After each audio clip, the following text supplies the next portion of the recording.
नमस्कार साथियों। 10वीं कक्षा हिंदी विषय के अंतर्गत गद्य खंड का 6वां पाठ और इस वर्ष के लिए तीसरा पाठ, क्योंकि 3 पाठ निकाल दिया गया है तो तीसरे पाठ या 6वें पाठ का शीर्षक है अब कहाँ दूसरे के दुख से दुखी होने वाले। इसके लेखक हैं निदा फाजली। तो पाठ शुरू करने के पहले थोड़ा सा निदा फाजली के बारे में जान लेते हैं। 12 अक्टूबर सन 1938 को दिल्ली में इनका जन्म हुआ, लेकिन इनका बचपन ग्वालियर में व्यतीत हुआ। निदा फाजली उर्दू की 60उत्तरी पीढ़ी के महत्वपूर्ण कवि माने जाते हैं। आम बोलचाल की भाषा में और सरलता से किसी के भी दिलो दिमाग में घर कर सके, ऐसी कविता करने में इन्हें महारत हासिल है। वहीं निदा फाजली अपनी गद्य रचनाओं में शेरो शायरी पिरोकर बहुत कुछ को थोड़े में कह देने के मामले में अपने किस्म के अकेले ही गद्यकार हैं। तो यह है निदा फाजली के बारे में। पाठ के संदर्भ में प्रस्तुत पाठ के शीर्षक से ही पता चलता है, अब कहाँ दूसरे के दुख से दुखी होने वाले। ये वास्तव में परोपकार पर आधारित है। पाठ का शीर्षक ही देखो, तुलसीदास के पंक्तियों की तरह, परहित सरिस धर्म नहीं भाई, पर पीड़ा सम नहीं अधमाई। परोपकार तो दूसरों के दुख से दुखी होने वाले। इस सृष्टिकर्ता ने इस संसार में मनुष्य को सारे सृष्टि के जीवों में श्रेष्ठ बताया गया है। इसलिए अन्य सारे जीव जंतु कितनों भी ताकतवर क्यों ना हो, वह मनुष्य का मुकाबला नहीं कर सकता। लेकिन इसका मतलब यह नहीं है कि मनुष्य को शक्ति, ताकत, दिमाग, बोलने की शक्ति देने के कारण वह अन्य जीव जंतुओं को मार डाले, उनको अपनी जगह से भगा दे या उनको कष्ट पहुंचाए। ऐसा नहीं होना चाहिए। लेकिन प्रस्तुत पाठ के माध्यम से लेखक ने कई प्रकार के उदाहरणों से बताया गया कि आज लोगों के विचार किस तरह से हैं। उस पर यहाँ पर आइए चलते हैं पाठ की ओर, तब आपको स्पष्ट पता चल जाएगा कि यह शीर्षक क्यों रखा है। बाइबिल के सोलोमन, जिन्हें कुरान में सुलेमान कहा गया, ईसा से 1025 वर्ष पूर्व एक राजा थे। कहा जाता है कि वह केवल मानव जाति के ही राजा नहीं थे लेकिन बहुत सारे छोटे बड़े पशु पक्षी के भी वो राजा थे, क्योंकि वो उन जीव जंतुओं की भाषा जानते थे। एक बार सुलेमान अपने सेना के साथ रास्ते से गुजर रहे थे तो कुछ चींटियों ने घोड़े की टापों की आवाज़ें सुनी तो डर कर एक दूसरे से कहने लगी, आप जल्दी से अपने अपने बिलों में चलो, क्योंकि फौज आ रही है। सुलेमान उनकी बातों को सुनकर थोड़ी देर पर रुक गए और चींटियों से बोले, क्योंकि वो दूसरे जीव जंतुओं की भाषा जानता था इसलिए समझ गया। कहने लगे, घबराओ नहीं, सुलेमान को खुदा ने सबका रखवाला बनाया है।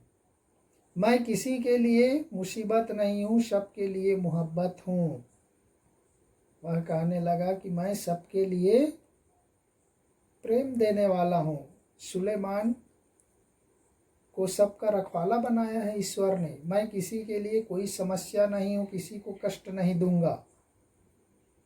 और इस तरह से जब तक चींटियाँ वहाँ से गुजर न गए, सुलेमान वहीं तक रुका रहा। और जब वे गुजरने के बाद सुलेमान अपनी सेना के साथ आगे बढ़ गया, चींटियाँ उनको ईश्वर से दुआ की और उनके लिए शुभकामना व्यक्त की।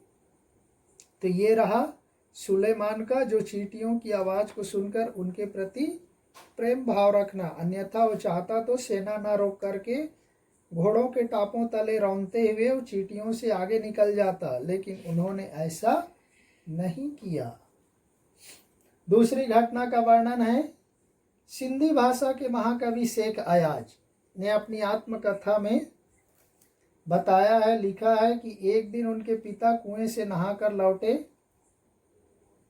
माँ ने भोजन परोसा। उन्होंने जैसे ही रोटी का कौर निवाला तोड़ा, वैसे ही उनकी नज़र उसके बगल में पड़ा। वहाँ पर एक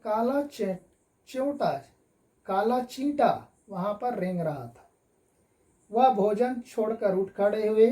तब उनकी माँ ने पूछा, क्या बात है, भोजन अच्छा नहीं लगा?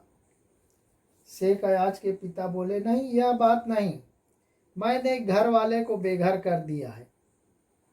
और वह अपना खाना छोड़कर उस काला चींटा को कुएं के पास उसके घर जाकर के छोड़कर आया।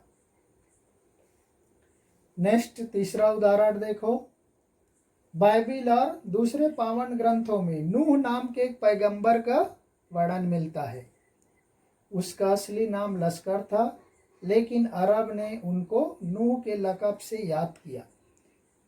उसका ये था कि वह सारी उम्र रोते रहे, और उसका कारण था एक जख्मी कुत्ता, एक इंजर्ड डॉग। नूह के सामने से एक बार एक घायल कुत्ता, जख्मी कुत्ता वहां से गुजरा। नूह ने उसको झिड़की देते हुए, दुत्कारते हुए कहा कि दूर हो जा गंदे कुत्ते, क्योंकि इस्लाम में कुत्तों को गंदा समझा जाता है। कुत्ते ने उनकी दुत्कार सुनकर जवाब दिया, ना मैं अपनी मर्जी से कुत्ता हूं, ना तुम अपनी पसंद से इंसान हो। बनाने वाला सबका तो वही एक है। इसी बात को वह नूह के लक़ब ने समझ गया और उम्र भर रोते रहे। तो देखो किस तरह से कुत्ते ने कहा। वह कहने लगा, ना मैं अपनी मर्जी से कुत्ता हूं, ना तुम अपनी पसंद से इंसान हो। ईश्वर सबको जन्म देता है तो अपनी मर्जी से आदमी नहीं बनता, ना वह आदमी अपने मर्जी से पशु नहीं बनता, जानवर नहीं बनता, कुत्ता नहीं बनता, बिल्ली नहीं बनता। वो तो अपने अपने कर्मों का फल होता है। इसलिए वहाँ पर एक सुंदर कविता की पंक्तियाँ दिया है। देखो, मिट्टी से मिट्टी मिले खोके सभी निशान, किसमें कितना कौन है कैसे हो पहचान।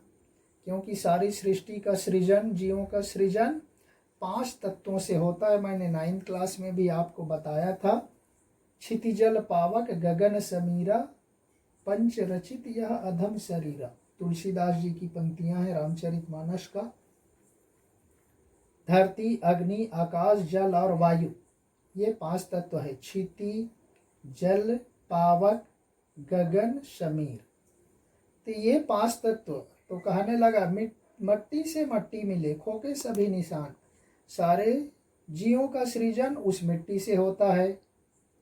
मरने के बाद वो मिट्टी में ही मिल जाता है।